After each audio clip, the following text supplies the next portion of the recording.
Hey everybody, it's Jason Blaha here, and one of the questions I've been getting asked a lot lately, and I guess we need to go into greater detail on, is I thought you said in the past that it isn't generally a good idea to mix rep ranges in the same workout, yet you personally do heavy singles, basically maxes, and 10 rep sets in the same session every single day.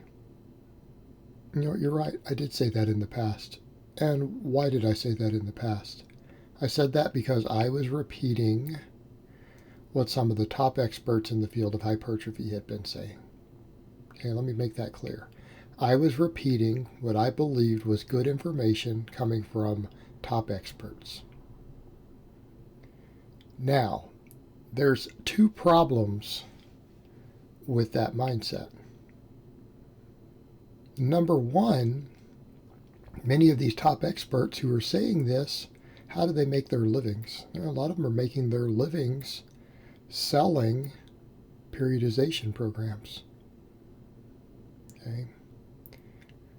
They're making their living selling periodization programs, complete with mesocycles and various rep ranges and different blocks. They have a financial vested interest in that. They have a financial vested interest. This is of financial interest for them, for their business to make those statements. And it doesn't necessarily mean that they're lying. But our financial bias will impact what we say. And that includes experts, researchers, PhDs in fields. This is understood in science. There's a reason financial bias is considered to be something to look at when you look at data. It'll affect people, what they do subconsciously. It'll affect the conclusions they draw, at least on a subconscious level. It doesn't even have to be intentional. Some of the guys who are saying this are making their livings doing that. Now, they might argue, well, I make my living doing that, promote that because the data suggests it is true. Okay, fair enough. That's a factor. Number two, it's also working off the model that tension is the primary driver of hypertrophy. I don't know that that's the case anymore. And let's come right down to it. I am doing the opposite of what I said in those couple of videos in the past, a few years ago. I'm doing the opposite, making phenomenal gains. They're world record holders doing the opposite and making phenomenal gains.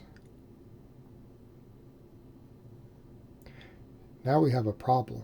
We have a problem, don't we? We have theory versus practice in an applied science like exercise science. Well, that becomes problematic, doesn't it? So where did the idea come from of the mixing the rep ranges being an issue? Is that it affects recovery differently. And this is where concurrent periodization came from. The idea that doing, say, maybe volume work or speed work in the same day you do your ultra heavy work can compromise recovery between them. Right? They will affect each other. In other words, you won't be able to do as much workload in each rep range if you mix them in the same workout.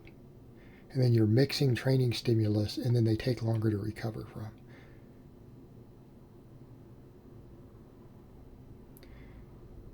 And if it impedes performance, because we're going to have to use less weight for each one, that's a problem. So in other words, if you did a 500-pound squat, that was your max, and you could squat 500 pounds, and you did some sets of 10 behind it, you're going to use less weight on the sets of 10 after doing 500 pounds, right? Common sense.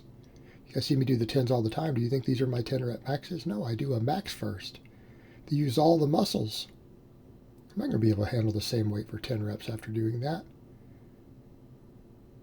Right? Same thing if you hit a 500-pound squat and try to do sets of 10, it's going to impede workload behind it. And if we think that volume, purely in the sense of tension-related volume, is a driver of hypertrophy, we've compromised our hypertrophy. Then, because we beat our recovery up doing the volume behind it, if we try to max again too soon, guess what? The idea is that the max will go down. That it's going to take you more days before you can train again because you won't be able to squat the 500 pounds again. in 3 days. If you do the 10s again behind it, you're always going to be under recovered. And so if we separate the things out, we can maximize performance off of the single rep range.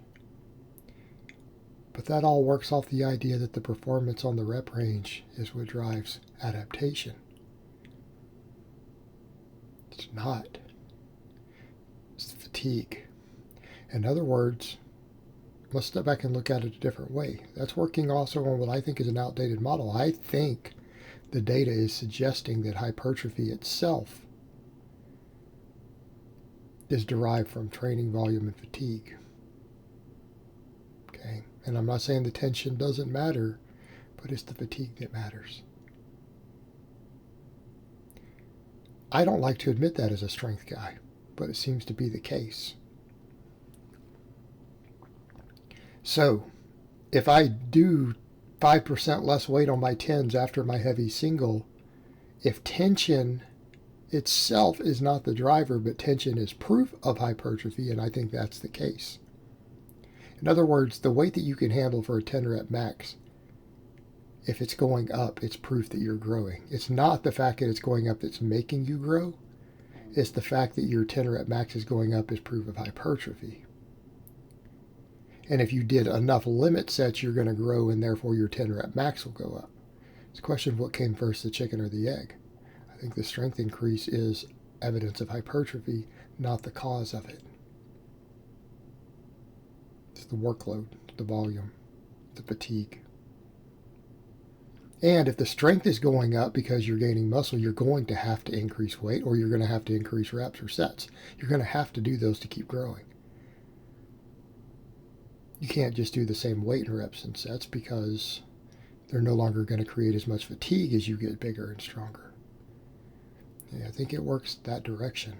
That's what the evidence indicates. So if that's the case, does it matter if I'm weaker on my 10 rep sets after doing a max? Arguably, because I've fatigued the highest upper threshold fibers, I might be getting more out of it. I'm creating even more fatigue with those limit sets than had I not done the max, even if I'm forced to use 5% less weight. If my 300-pound 10 rep set has to drop all the way down to 285 because I'm fatigued, okay. But it's because I'm fatigued, and it's the fatigue that creates adaptation. We come over to the other question with the maxing. Why do we max out? We max out, number one, to test our strength, obviously. Number two, to learn to strain under a heavy load and to learn how to grind. That is why we max out. If I'm fatigued from the 2 days before of doing a bunch of 10 rep sets, someone like me, I max on upper body like a press every 2 days, and then a lower body lift every 2 days, right? If I'm fatigued from that, but I still strain against a weight that's heavier than 90% of my max, do I get the training effect? If my max is down 10 pounds because I'm fatigued from the volume, do I not get a training effect because it's down if I strained maximally? Did I still have to get into my groove and work up to a max and practice ramping up and finding my groove on the lift? Did I still strain with the 10-pound lighter weight? Yes. Did I get all the benefits of maxing out 100% of the benefits? Yes. So here's the problem. The hypothesis of the mixed rep range is I've weighed it, I've measured it, and I found it wanting. And I'm not the only one who's done it. This is why we have to evolve. This is why we have to test these things. This is why we have to look at them in the real world. And we also have to ask the questions of, okay, this is a great hypothesis. It's very rational, very reasonable, coming from some very educated, experienced people. Do they have a bias towards it? Well, yeah, it's financial. Okay. Is it also based upon another hypothesis that may not actually be true and doesn't seem to be entirely true? Yes. Does doing the opposite still seem to work really, really, really well? Yes. well, maybe we need to be more careful with it then. And I'm not saying we should be mixing speed work with max work and things like that. But at the end of the day, I think high volume training, hypertrophy work, as we think of it, can be done at the end of any sort of workout. Because it's the fatigue that it generates that causes the hypertrophy, even at the expense of performance in the day. And if that's the case, then this hypothesis doesn't really matter. All right, guys, but that's really all I have to say on that today. I hope it's been informative, and I will talk to you guys next time.